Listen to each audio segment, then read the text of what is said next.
શિવ શક્તિ textile માર્કેટમાં આગ હજી પણ બેકાબૂ છે। પાલિકા કમિશનર શાલિની અગ્રવાલ ઘટના સ્થળે પહોંચી અધિકારીઓ પાસે ઘટના અંગેની માહિતી મેળવી હતી અને ચાલી રહેલી કામગીરીનું નિરીક્ષણ કર્યું હતું।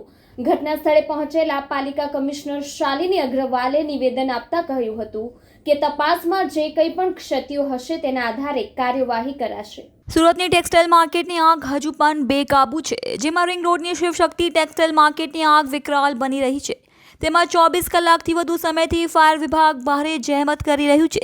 અનેક વેપારીઓના લાખો કરોડોનો માલ આગમાં ખાખ થયો છે, જેમાં આગની વિકરાળ જ્વાલાઓ ડ્રોન કેમેરામાં કેદ થઈ છે। લાખો લીટર પાણીનો મારો છતાં આગ હજુ પણ બેકાબૂ છે। બારડોલી, નવસારી સહિત સુરત ફાયરનો કાફલો ઘટના સ્થળે છે, તેમજ સુરતની અન્ય ઇન્ડસ્ટ્રીયલ કંપનીના ફાયર જવાનો પણ કામે લાગ્યા છે। ટેક્સટાઇલ માર્કેટમાં માત્ર પ્રથમ અને બીજા માળાની આગ કાબૂમાં આવી છે, જેમાં પાલિકા કમિશનર શાલિની અગ્રવાલ ઘટના સ્થળે પહોંચ્યા છે, જેમાં અધિકારીઓ પાસેથી ઘટના અંગેની માહિતી મેળવી છે તથા ચાલી રહેલી કામગીરીનું નિરીક્ષણ કર્યું છે, જેમાં ત્રીજા અને ચોથા માળે કન્જેસ્ટ એરિયા હોવા છતાં એનઓસી કઈ રીતે આપવામાં આવી તેને લઈ સવાલ ઉઠ્યા છે। શિવશક્તિ ટેક્સટાઇલ માર્કેટમાં ટોપ ફ્લોર પર પતરાના ગેરકાયદે શેડ છે, છતાં પાલિકા તંત્રના આંખ આડા કાન જોવા મળ્યા છે। રિંગ રોડ વિસ્તારમાં આવેલ અનેક માર્કેટમાં તપાસ થાય તો ઘણી ક્ષતિઓ મળી આવે તેમ છે। કન્જેસ્ટ એરિયા હોવાના કારણે ફાયર વિભાગને આગ પર કાબૂ મેળવવામાં ભારે મુશ્કેલી થઈ રહી છે। ઘટના સ્થળે પહોંચેલા પાલિકા કમિશનર શાલિની અગ્રવાલનું નિવેદન સામે આવ્યું, જેમાં તેમણે જણાવ્યું કે આગ ખૂબ જ કોમ્પ્લિકેટેડ છે।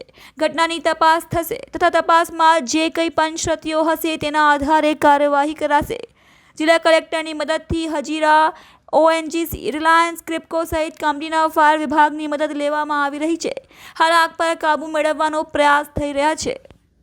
शिव शक्ति टेक्सटाइल मार्केट में जो आग लगी है उसके बुझाने के लिए सूरत महानगर पालिका की टीम कंटिन्यूसली पूरे एफर्ट कर रही है। बेस्ट से बेस्ट इक्विपमेंट लगाए गए हैं, परंतु कपड़े ये जो टेक्सटाइल मार्केट में पॉलिस्टर के कपड़े होने की वजह से थोड़ा आग बुझती है, फिर धीमे से पकड़ लेती है जो है, उसकी वजह से थोड़ा सा अभी ये प्रॉब्लम चल रही है। हम लोग टॉप मोस्ट प्रायोरिटी यही है कि अगल बगल किसी मार्केट में और आग ये ना जा सके और जहाँ पे आग लगी उसको जल्दी जल्दी कंट्रोल किया जा सके।